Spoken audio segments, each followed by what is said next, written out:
Welcome back, everybody, to the third episode of the Bright Lights podcast. I'm one of your two co-hosts, Cody Roskins. Alongside me, my good friend and partner, Mr. Brayton Tuma. Brayton, it's Easter weekend. We've had a lot of soccer to this point in the season. We're starting to see some teams really rise. Some teams start to settle in their respective positionings in the conference. We've got a lot to jump into, but first, how was your last 7 calendar days?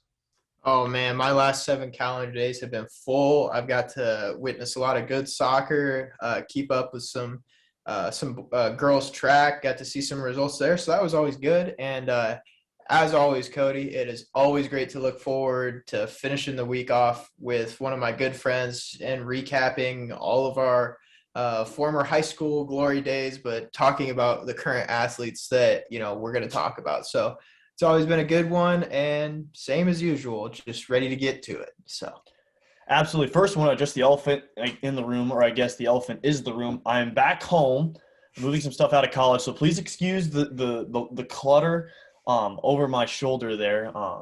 This will be what we record into when we get back over the summer, but just want to address the room. I did not move into a new house, just moving some stuff back home during the Easter weekend.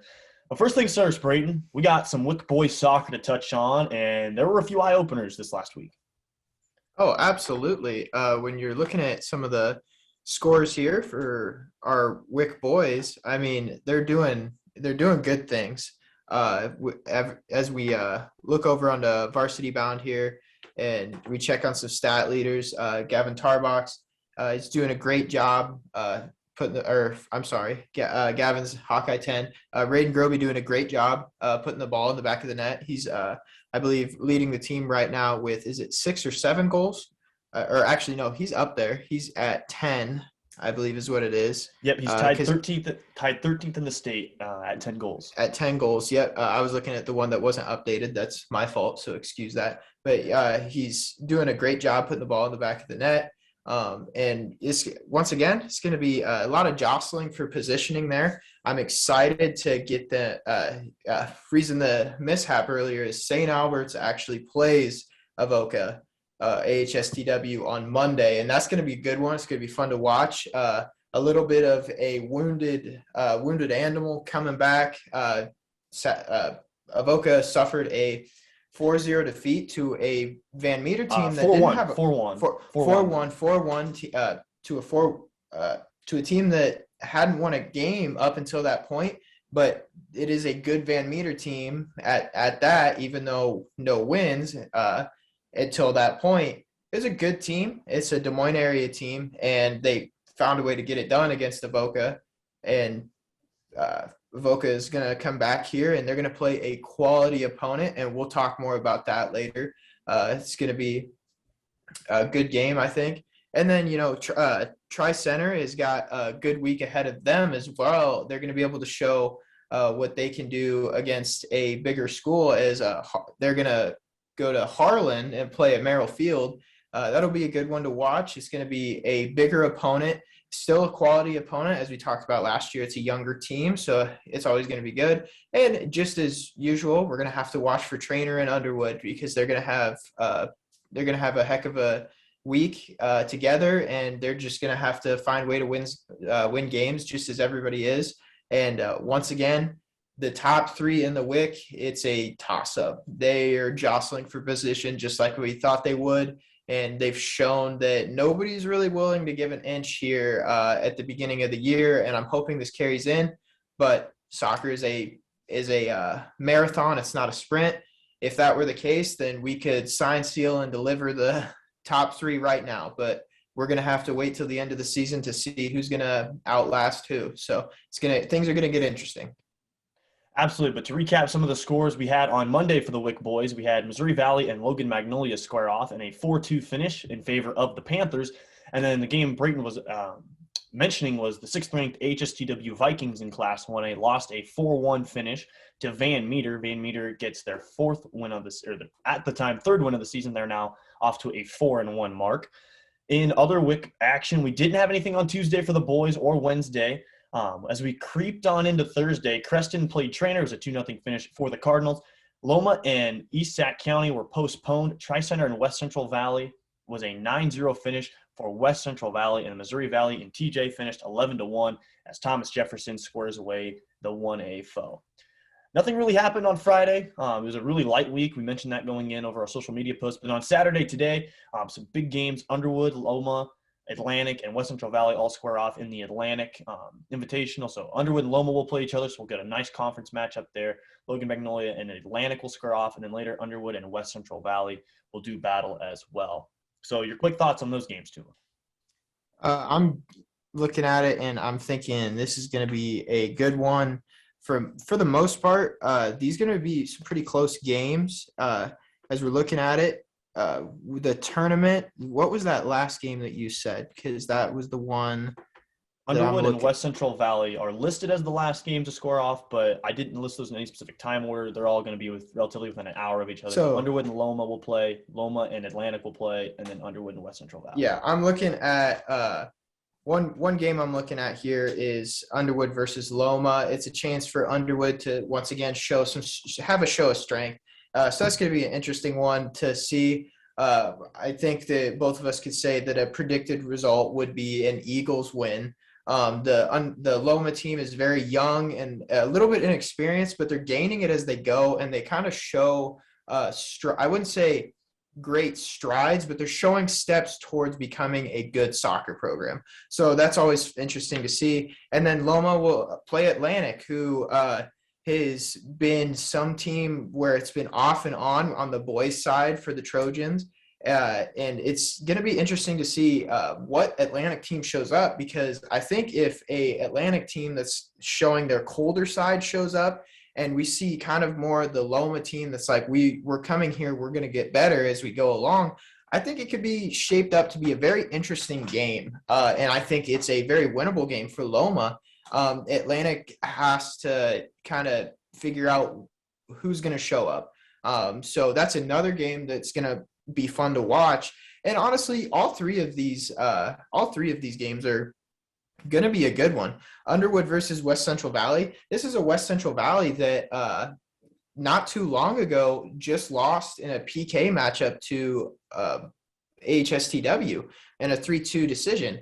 So this will also be a chance to see how Underwood's going to match up against an AHSTW team. Obviously, you can't, pick and place the opponents and, this is who they beat by this much, because every game is going to be different. But it would be kind of nice to see how the matchup is going to go. And I think HSTW is going to like to see the results to this matchup as well, because they're going to have to see where we're going to jostle at when it comes to the WIC conference in the run, understanding these games don't have an effect on conference play, but it is going to be nice to see where they're going to be kind of placed at. So I think it's going to be good for Underwood to play a common HSTW opponent, and it's going to be a common opponent throughout the WIC, because West Central Valley does come to play a lot of WIC teams. So it's just going to be good to see. So I'm going to be happy to see any result there.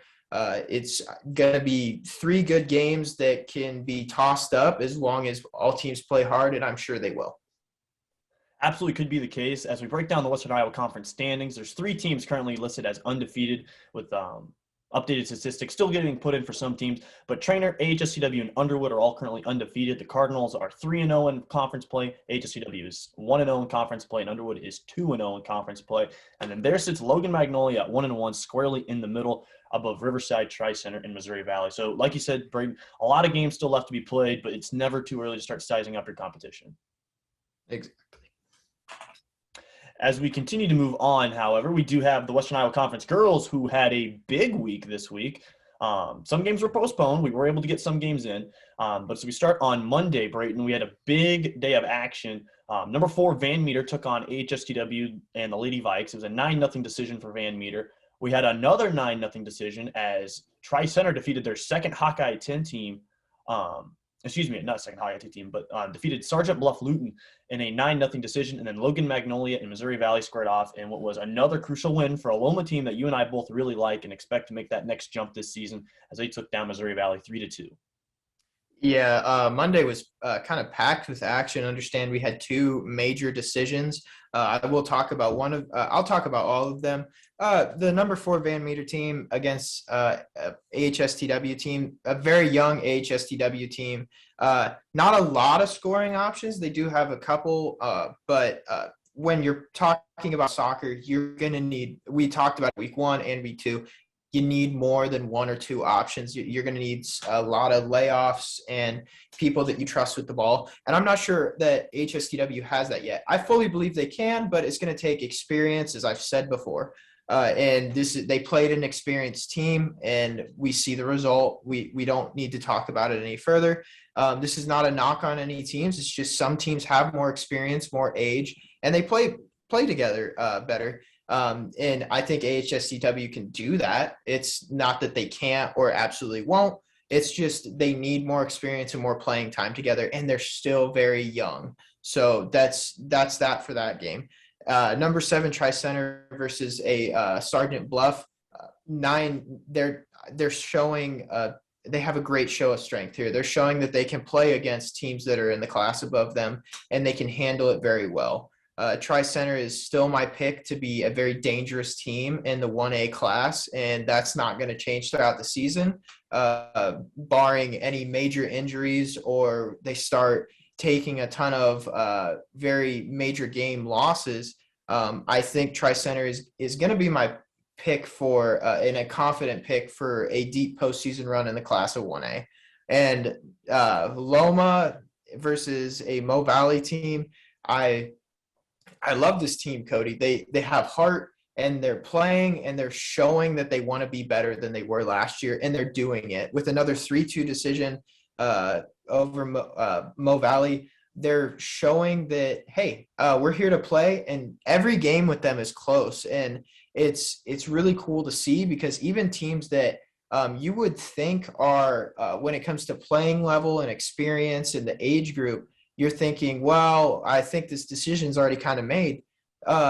Both of their losses came at a 2-1 decision. So it's not like they're very far off, and that's what makes this team so exciting. So that's kind of my take on these 3 games. The 2 decisions were predictable, and then the Loma versus Mo Valley game, it's not surprising, but it was a great game to kind of recap. So. Yeah, again, just going through the rest of the week, we had 5 more games in the Western Iowa Conference girls. Number 7 Tri-Center and Underwood were supposed to square off, but that game was postponed. So for yet another time, we'll have to kick back the date on the Underwood Tri-Center game, unfortunately. Number 11 Trainer in Missouri Valley was called off as well. Nothing on Wednesday again, and then Western Iowa Conference action picked back up Thursday through Friday. And Missouri Valley and TJ, a 3-0 victory for the Yellow Jackets. East Sac County and Loma was also postponed, and the Western Iowa Conference girls on Friday was 11th ranked Trainer and number 3 Abraham Lincoln in what was a really good game on paper, but AL just kind of wore them down late in what was a 5-0 decision. Continuing on to the Hawkeye 10 boys, we had just a couple of games in action early Monday. Brayton Atlantic and Tri-Center was a 4-1 win for for the visiting Trojans in Tri-Center. What were your quick thoughts on that? We talked about it week 1. We didn't really get to talk about Tri-Center week 2, because they didn't have a lot of action in that week. But we talked about it week 1. This is a Tri-Center team that's looking to find themselves and establish kind of who they are. And we wanted to see how they're going to stack up against teams that are in a bigger class and teams that, we thought were going to be ahead of them in the conference. And they've showed, do not count us out. So, and that's my biggest thing, a 4-1 decision against and it's not like this Atlantic team was some run-of-the-mill, like a bottom feeder or some midline runner. This is a hot Atlantic team. They came off of 1 fresh win. That was a really good decision. And, it's not like it was some a low competition team. This is a team that was going to give them a run for their money, and Tri-Center just kind of ran away with it, to be honest, which it was, from when you look at it on paper, it was actually supposed to be squared up to be a really good game, and Tri-Center just kind of came in and dominated. So it was surprising to see, and it was good to see, because now that makes this WIC conference even closer, and WIC just continues to dominate Hawkeye 10 teams. They've kind of surprised us. And me and you were talking about before the podcast, the WIC teams have kind of, no matter what level of, the placement in the WIC versus whatever placement in the Hawkeye 10, the WICs kind of come in and shocked a lot of Hawkeye 10 teams, even though they're a bigger, a class above. So this is going to be interesting to see how the rest of the season plays out, as the Hawkeye 10 and the WIC have a lot of common opponents and play each other a lot with being area teams. So this is going to be interesting to see. Yeah, and it was a really weird week for the Hawkeye 10. They had 4 games listed for Tuesday, but were unable to get any of them in. And those games were Trainer and St. Albert, Underwood and Creston, Logan Magnolia and Carroll, and then Kemper and Atlantic. So Atlantic was going to schedule back-to-back games, but ended up getting canceled. And then nothing for the rest of the week until today, which is Harlan Community and Gilbert getting together in a tournament format. So it'll be interesting to see if the Cyclones, after essentially being off all week long, how are their legs feeling? Are they a little maybe rusty after not being able to play in quite some time, or how they will respond? Next, though, Brayton, we get into the Hawkeye 10 girls and Kemper Catholic and Harlan Community, which was a 3-0 finish for the Cyclones. And don't look now, Brayton, but the Cyclones are hot and find themselves right in the mix in the Hawkeye 10 girls. Yes, and it's exciting to see that when you find a team on a streak, they're going to be interesting to watch, because when a team gets hot, they get hot. There's no way to explain it. It happens in all sports, all athletics. When someone or an entire team decides we're going to start going on a winning streak, there's not much to stop it. So it's going to get interesting. And I honestly think that this is a Harlan team that can kind of continue this streak. They just got to continue to play together and stay healthy and find a way to combat fatigue. Once they do that, this is a team that can mix stuff up in the Hawkeye 10 and on the women's side, as long as, like I said, they kind of fight that fatigue. So this is going to be a good matchup. It's a tough team, and I'm interested to see how they play out the rest of the week and the year. Yeah, it'll be a tough and interesting season for the Hawkeye 10 boys. Like we said, they really had limited action this week, but their conference lines up as follows. Lewis Central, still the number 1 team in the state, and it's not often you get the top 2 teams in the state in the same conference, but Glenwood is right behind them as well. It's going to be a tight race between those two. Obviously, those two squared off this last week in what was a really close win for Lewis Central. We did a quick write-up on all the Hawkeye 10 and Western Iowa Conference teams this last week, so if you're interested in reading those can be found on our website, and I'll link that in the bio below. But Creston's right in the mix as well with Harlan Community for the boys. And again, looking back at the girls, it's kind of the same story. I know we didn't touch on the standings much in the Hawkeye 10 boys, but it just continues to look like each Hawkeye 10, whether it's boys or girls, is going to be kind of up for grabs. I mean, those top 2 teams are kind of separating themselves with Elsie and Glenwood on both sides, but still the middle is still wide open. Yeah, the middle is going to be where we find our we're going to find the race interesting. To be absolutely honest with you, this is going to be middle of the pack is kind of where we're going to find our late postseason runners. So it's going to be interesting because me and you, we can always predict. We can sit here and predict and talk about who our top teams are going to be. But once they solidify themselves as top teams and the point deficit for some of these middle runners it's just too much to overcome and find a way to be first, second, or third, that 4th and 5th position becomes very important because postseason play enters. And when you're a bigger school or even a smaller school, and I'm talking about just within class, that becomes an important factor into I have to travel or somebody comes to me. So it's going to be interesting to see. And I think that when we talk about conferences, I think the WIC in general is going to be a fun race to watch. But keep an eye on that Hawkeye 10 where it's going to be kind of up and down towards the middle, and we're looking for who's going to enter the postseason late. We can always talk about who's going to enter the postseason immediately. We have our picks there. We've already talked about it and established it. But one thing we haven't really talked about is that middle of the pack, like who's going to enter as a 4th or a 5th seed. And I think that it's tough to say right now. So that'll be something to watch, and it's going to be a little interesting to see. Yeah, and going down the kind of list here for the rest of the week, Carroll and Logan Magnolia, again, was postponed. That was, of course, the same day as the boys were supposed to play.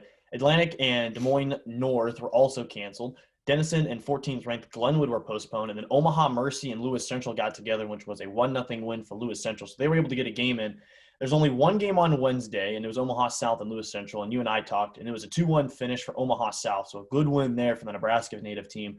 And then the Hawkeye 10 girls finished up action here on Thursday, which was Atlantic and Glenwood, got together a 3-0 win for Glenwood, and then Creston and Winterset with a major 10-0 decision. So again, a lot of action to look forward to in this Hawkeye 10 girls and boys race. With all these games keep getting, kicked down the road, eventually we're going to have to start playing these games back to back to back, and that's when some teams are really going to strike that maybe didn't have a chance earlier on. Yeah, exactly. I'm getting excited because it's looking like the season's going to be backloaded. And I said it once, and I'll say it again. By the end of this, we could almost just have a separate soccer podcast. We're going to have so much to talk about towards the end of the season, with all these games being postponed and moved. And now the sad part is with all of them being postponed and moved, eventually some of these are going to get official cancels. So some of these we're not even going to get to see, and some of these games are really important. So that's kind of sad to say. So I'm hoping that we get to see some of these important games and weather starts to cooperate so we get to see all of them. But if weather keeps being temperamental like it has been, we're going to start to see conflicts in schedule, and a game that's already been scheduled versus a game that has been postponed 2 or 3 times. It's we all know what option they're going to take. That was on the schedule first. So I'm hoping that weather starts to cooperate and we get to see some of these really good teams. And with games being rescheduled, even I'm not even talking about some of the really good teams that we've talked about. We can see some shocking results that surprise us, and it gives us more to talk about. So I hope weather starts to cooperate and we get to see all these games. So fingers crossed and knock on wood that happens. So.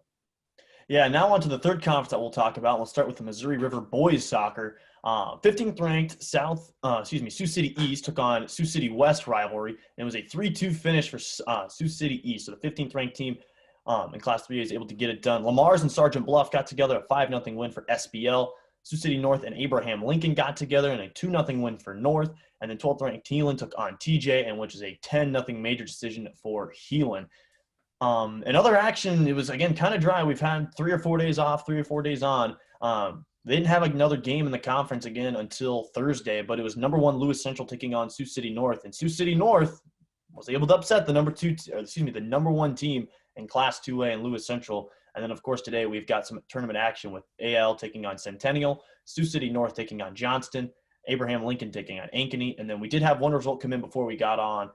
At about noon today, Ankeny and Sioux City East were able to get together in a 3-0 decision for Sioux City East.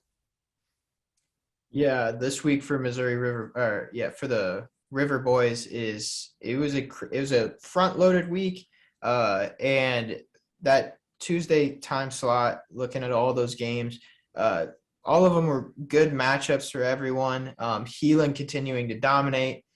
And then Sioux City North versus Abraham Lincoln, that was a good one. 2-0 result is not some game that was not interesting to watch. A 2-0 result is one mishap away from being a 1-goal game, and then it turns into a race. So Sioux City North finding a way to keep the deficit manageable the entire game. The lead manageable the entire game, and kind of was able to manage the game throughout. And then you go up to Lamar's versus Sergeant Bluff. Lamar's still, well, as we said, they just got their first win not too long ago, and the program is still looking to get on its feet. And a 5-0 loss to Sergeant Bluff is just kind of a tail of the tape there. It's a new program. So not only is it a young team, it's a young program, and they're still looking to find themselves. I think that they can find a way to get another win, and soon. They've shown that they can. So that's a team to watch, maybe not so much for the race, but just to see improvement in them. I think they're going to be an interesting team to where we might see a massive improvement before the end of the season, just because it's such a young team and we haven't really got to see them play. So it's going to be a good one. And then number 15, Sioux City East versus Sioux City West. It was a great game, inner city rivalry, always fun to watch. Who's going to take it? And they found a way to get a close one and edge out their Western rivals. And Sioux City East takes a 3-2 win there, as we already talked about. And then how about the Sioux City North boys? You could have told me that was going to happen, and I would have looked at you and said, not a chance, Cody. And just, I'd like your opinion on that, because to me, I was looking at LC and they've just dominated all these opponents. And if I'm reading correctly, that's actually their first loss. And we've kind of talked about how Lewis Central has been set up to kind of dominate this region, and Sioux City North showing up unranked and just saying, hey, we don't care. So we're going to play soccer. We're going to play it between the lines, and we're going to show you that we're here to play. We're not going to roll over. And they got it done with a 1-0 result, which a 1-0 result is a crazy game to talk about anyway. So just hearing about that, and I'd like your take on that too, because both me and you have talked about how LC's been kind of dominant. So just like your thoughts on that, because I'm taken away. So congratulations to Sioux City North. Taking down a number one is no easy feat. But Cody? Yeah, I'm right there with you. LC's been, really consistent this season. They may not, have the goal differential that some of the other teams around the state have, but that number one ranking doesn't get there by accident. They took down the number 2 team in their class, which is also a conference game for them. But that just goes to show the level of competition between 3A and 2A. Just on any given day, you cannot really differentiate between the two. Sioux City North, like we said, they may have had their struggles early on in the season, maybe some bumps in the road, not necessarily in the win-loss column, so to speak, but with all the weather and whatnot, them getting games in, it's kind of showed, and they were able to go down to and play LC and come out with a victory. And so it was a really impressive win for them. I wouldn't worry too much if you're a Lewis Central fan. Again, this game doesn't really hurt you all that much. It's not a conference game. It's all these big games that all these area teams schedule that me and you love to talk about. Sooner or later, you're going to lose some of them. And for Lewis Central, this was just that day. They're going to get back on track and be okay in the Hawkeye 10. So nothing too much to worry about. But for Sioux City North, you got to be feeling on cloud 9, because the best team in the class below you, who a lot of people think are going to run the table and probably make an appearance at state, or at least in the Final Four, that's nothing just to scoff at. Exactly. So it's not like it was some class below team that is, on the fence about even making the postseason. This is a team where they're number one in the class. So, and this is a team that's proven they can beat teams that are in the class above them. So it's not like this was some easy feat to just come in and just play soccer and take a loss. They showed that, hey, number one in whatever class, we're going to take you on. So, and then that team turns around and they're one of the teams that we're waiting for on results for today. They play Johnston, which is a big team in Des Moines. So that's another team to watch, and kind of been thrown onto the radar just due to one win. And it's crazy how that happens in sports, but now we have another team to watch, Cody. So. Absolutely. And just to recap the Missouri River Boys, Sioux City East, North, and Bishop Heelan are all undefeated in the conference, with Sioux City East having 2 conference wins, Sioux City North having 1, and then Bishop Heelan having 2 on their name. The rest of the conference goes: Sergeant Bluff Luton is 0-1, TJ is 0-1, Lamar's is currently not played a conference game, so they're zeros across the board. We're still 1-2. Sioux City West is 1-4, 0-1 in the conference, and then Abraham Lincoln brings up the back of the pack with an 0-2 mark in the conference. But that will set the table, Tuma, for maybe you could argue one of the more exciting conference races. We've loved to talk about the WIC, because you and I are both WIC graduates, but Missouri River Girls, man, it just seems like every time I open up this tab on Varsity Bound, either someone shifted up, down, left, right, center, it doesn't matter. This has been a crazy conference at this point. And they didn't necessarily have the volume of games that the other conferences had this week, but the Missouri River Girls had some high-quality games. Number 3, Abraham Lincoln on Tuesday, with no action on Monday, took on Sioux City North in a 6-0 finish. Sergeant Bluff Luton took on Lamar's in a 2-0 win for Lamar's. Unity Christian and Sioux City East was a 5-0 finish win for East. And then TJ and number 6 Bishop Heelan was a 6-1 finish for Bishop Heelan. So a big statement there for a 6th-ranked team in 1A. And then on Thursday, it was Sioux City East and West. So the battle of East and West Froze delivers on the promise, an overtime finish and a 4-3 win for Sioux City East. Your quick thoughts on those teams? Yeah, I'm just looking at it. We had a great slate of games already coming up, and AL versus Sioux City North. AL continuing to be dominant and showing that. I know we had recently talked about a bunch of tough losses, but it's exciting to see them show a dominant win, and just to show that they're not shaken, that they're here to play, and they're going to stick this season out. So that was good to see. Sergeant Bluff versus Lamar's. Lamar's getting a 2-0 win is a good result for them. I think it was a winnable game in general for either team. It was going to be a good one, and it was a good result. And on paper, it was a good matchup. So good to see Lamar's girls get a win. And Unity Christian versus Sioux City East. Sioux City East continuing to kind of dominate. I think that's going to be kind of a good matchup to see AL play because it's going to be a tougher opponent. So I'm going to kind of watch out for that game because I think it's going to be a good one. I still pick AL, but I want to see a tough test from within the conference and kind of see what's going to happen there. And then TJ versus Bishop Heelan. Bishop Heelan girls continuing to dominate just as the Bishop Heelan boys have. No surprise there. That's a good soccer program all the way around. And going over to Thursday, Sioux City East versus the West. Crazy game, like you said, overtime. And Sioux City East able to pull out the win just as the boys did against their Western rivals. So overall, the Missouri River Girls Conference is going to be a crazy one to watch as well. And it's going to be a fun race. But once again, you can ask me this week and next week, the week after. We all know who I pick. I've made it pretty evident there. But as I watch some of these closer games, I'm starting to see this race is going to be a lot closer than I first expected. So, and that's always fun to say. Absolutely. And just to recap on soccer as we polish some things up, for the boys, state soccer rankings in Class 1A go HSCW is number 6, Trainers number 9, and Underwood is number 12.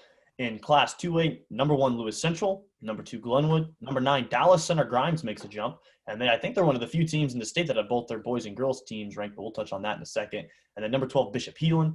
And then in 3A, number 16, Sioux City East clocks in there, the only team in our region. Their stat leaders, area leaders would be goals for Graydon Roby. He's got 10. He's currently tied for 15th. Gavin Tarbox, who you touched on in the open, has 8 and is tied for 15th. And then Caden Johnson of Glenwood has 7, and he is tied for 26th. As we continue down into the assist, Maddox Nelson of Underwood has he's currently tied for 15th. And then Hayden Benson of Tri-Center has 75 saves on the season, and he's currently 5th in the state. On to the girls' state rankings, Brayton, and we've got quite a number here ranked, especially in Class 1A. Number 3, Van Meter. Number 6, Bishop Heelan. Number 8, Tri-Center. Number 11, Trainer. Number 15, St. Albert's. In Class 2A, it's number 2, Dallas Center Grimes. Number 8, Lewis Central. Number 12, ADM. And then surprisingly, Glenwood dropped out. ADM jumps in. We'll have our takes on that in here in just a second. And then in Class 3A, Abraham Lincoln stays locked in at number 3. And then at number 15, a fellow conference foe in Sioux City East arrives at number 15.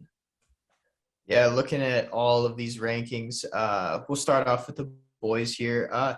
1A showing no surprise. I think once AHSTW gets further into the season, we'll see if they can withstand because becoming a ranked team doesn't come without any scrutiny in the style of play that you have and how close you play other games. You can win a game one week and still drop in the standings because they're a lot more critical than we are when it comes to state rankings. So they'll look at an opponent and go, that should have been a bigger win than it was, or a bigger goal margin, and they'll drop you. And it happened to us when I was in high school as we played in some of our seasons. So, and I mean, if you look at that right there, 6, 9, and 12, all of those are WIC teams. That's, like I said, this race is going to be so fun to watch. And these teams are going to jostle. To me, I'm actually thinking that this Underwood team is a little bit of a dark horse, and I think they're kind of underrated. To me, they are a top 10 team, and I would actually like to see them at 10 just because, I mean, they're going to play these other 2 top 10 teams.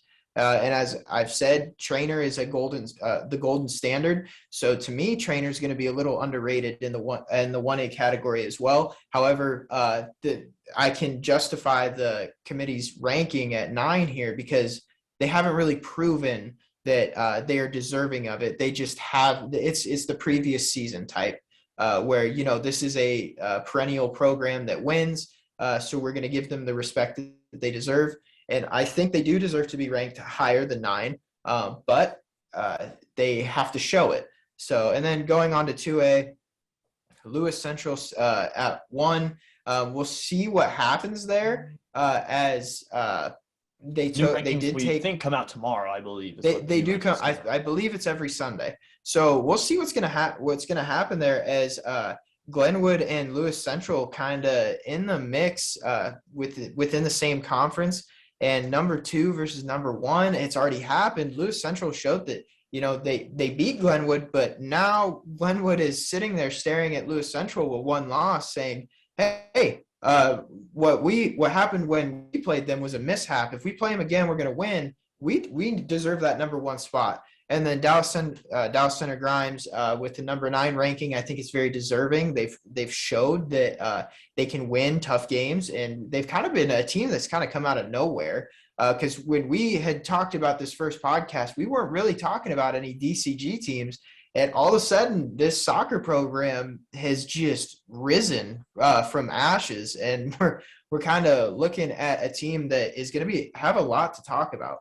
And Bishop Heelan, on the 2A boys, I'm looking to see great things out of this team. So I think that they're at 12 right now, and I think it's a justified ranking. But watch out, because I think this could easily be a top 5 team if they have the wins to prove it. And Sioux City East with a deserving ranking of 16th. And I look at them to move up because they're a good quality team. And with stat leaders, I mean, I'm not going to touch too much on it because it's stats, and they kind of prove themselves when it comes to, this many goals. But Brayton with 10, Gavin having 8. I'm going to look to Gavin to actually have a jump. That's a St. Albert's team that you and I both just really love to watch. Seeing their highlights on they're Twitter so is fun. something They're else. so fun to watch. Just being able to see their highlights. Look for Gavin to kind of break ties here. And I think he's going to be a very consistent goal scorer throughout the year. So I don't think he's going to have 3 here and then space it out and then 2 here. I think he's going to be so consistent that he'll finish in the top. I'll give it the top like 8, 10 in his class, and he's going to be finish up there in the entirety. So it's going to be good to watch. And then Caden Johnson for Glenwood. This is a second-ranked Glenwood team, so it's no easy feat to just sit there and say I only have like 7 goals. That's 7 goals, and for their goal margin, he's a key in their goal scoring. So that's good to see up there. And we've already touched on assists. Last week, an assist is just as good as goal. So to see that, to see Nelson with tied up there at 15th in the state for Underwood, this is an Underwood team that we've talked about, and we are excited to get to see. And Hayden Benson with 75 saves. That's absolutely insane. It does mean a lot of shots on goal, but it does mean they're not going in because he is saving them. So that it's a great thing to see.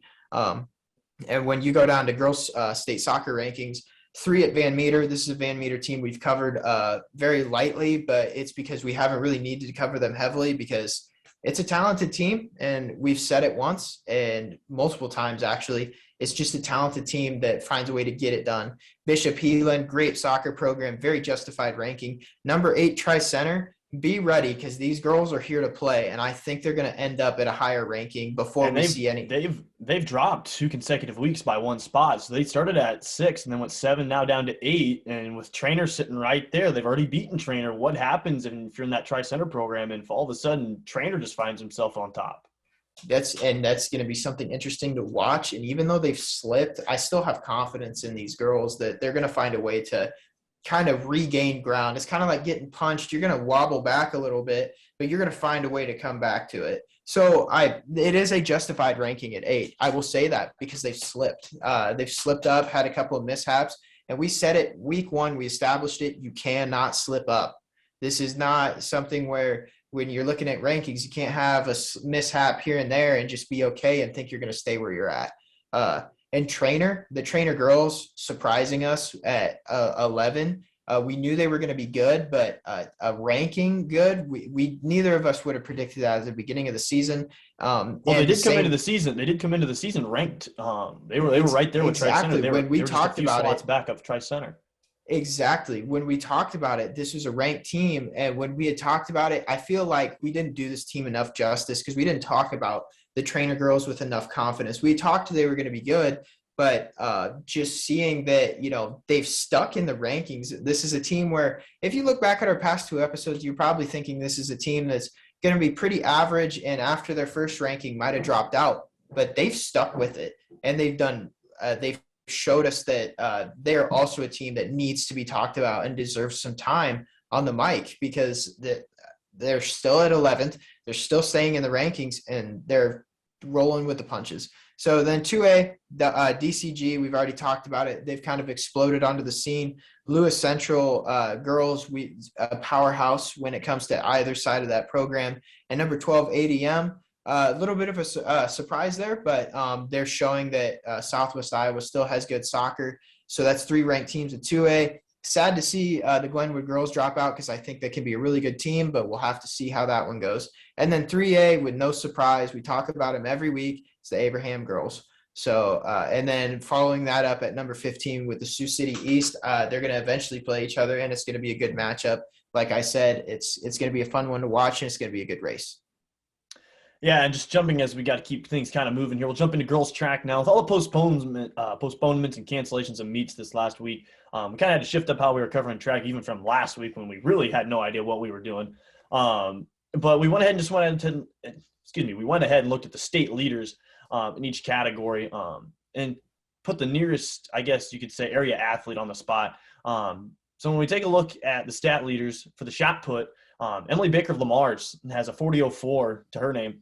Going down to the 100-meter dash, Holly Dokes of Sioux City West has an 11.94. She's currently standing alone in that spot. Lily Junkie of Sioux City West has a 12.52.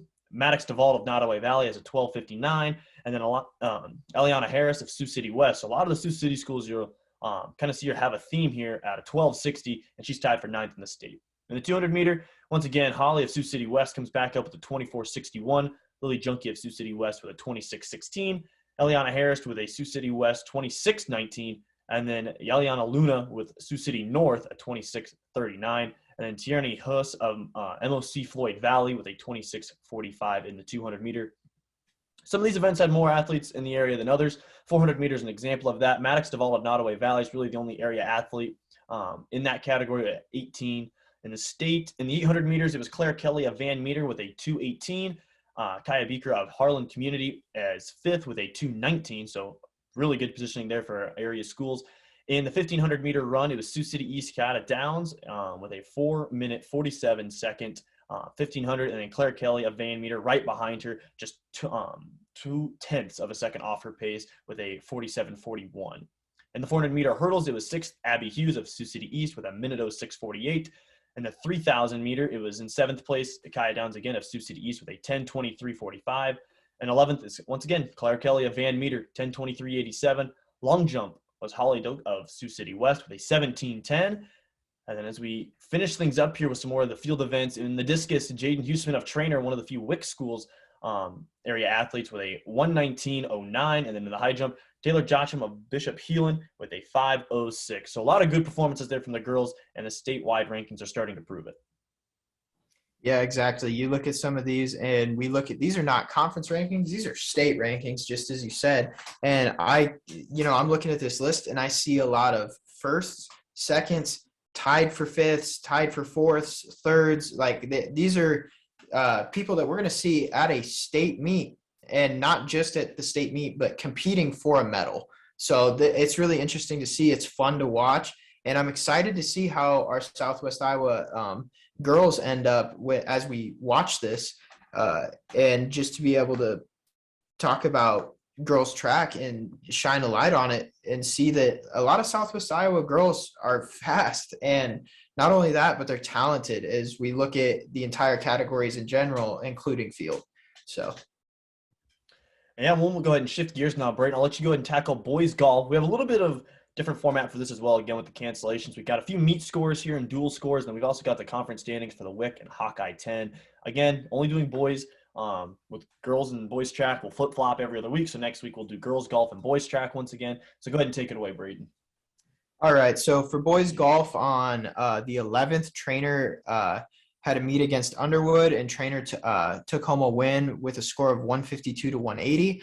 And then on the 12th, Atlantic won the Shenandoah invite with a score of 170. So Hawkeye 10 team taking away a win. And then on the 14th, Lewis Central wins their own invite with a score of 338. However, Glenwood did take second and St. Albert took third at that same meet.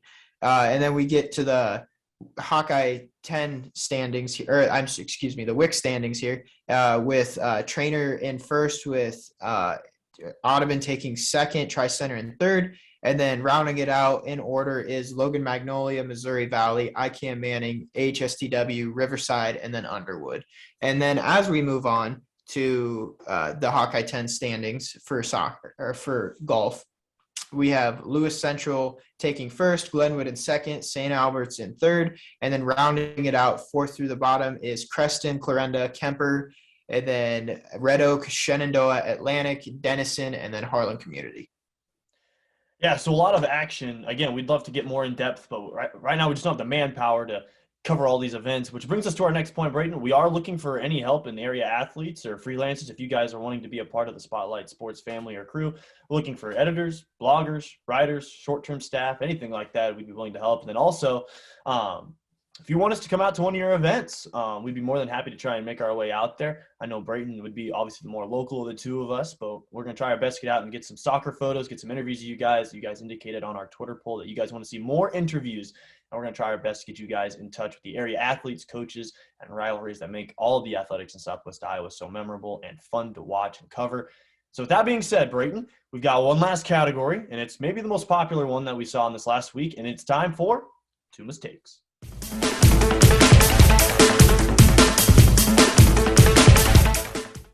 So, Brayton, last week you picked Logan Magnolia girls. We have to keep an eye on them. We still have one more week on the calendar for them to keep track.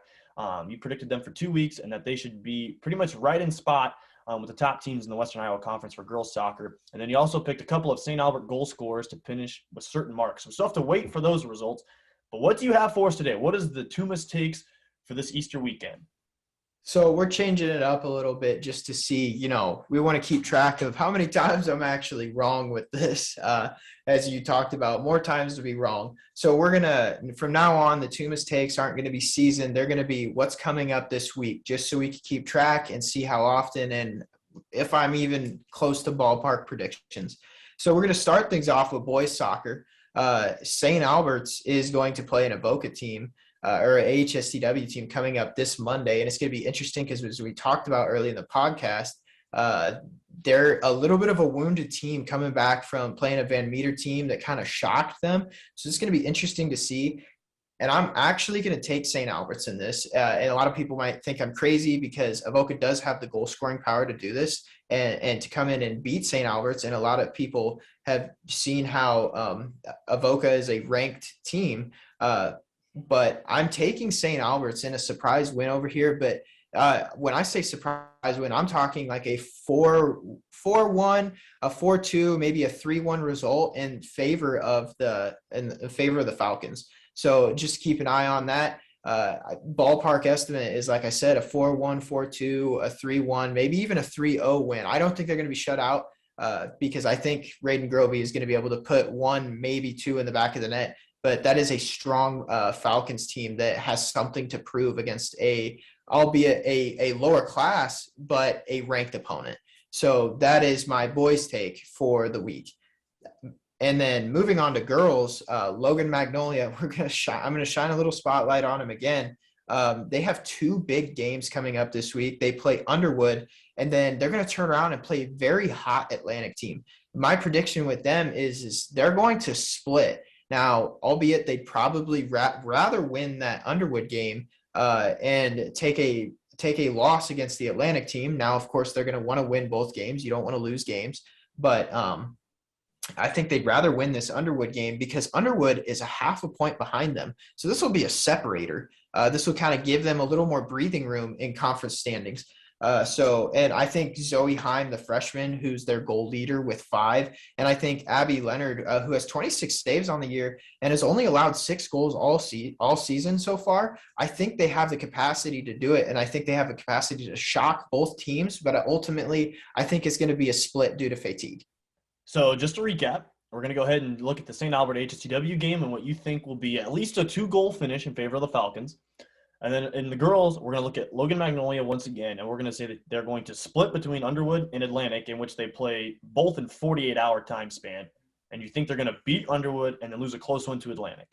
I think it's going to be I'm going to say this right now. If they lose to Underwood, I have the full capacity and belief to say that they'll turn around and they'll play Atlantic close and find a win. I think that they are going to finish a 1-1 between these two games. I don't think this is going to be 0-2 back-to-back games for them. I think they're going to find a way to get one win against two tough opponents. Atlantic has one of the best area defenses in girls soccer, and it showed in the stat columns, which we touched on in previous weeks. But with that being said, we're approaching our hour time limit. So with that being said, for Cody Roskins and Brayton Tuma, thanks for tuning in to this episode of the Bright Lights Podcast. We'll catch you next week.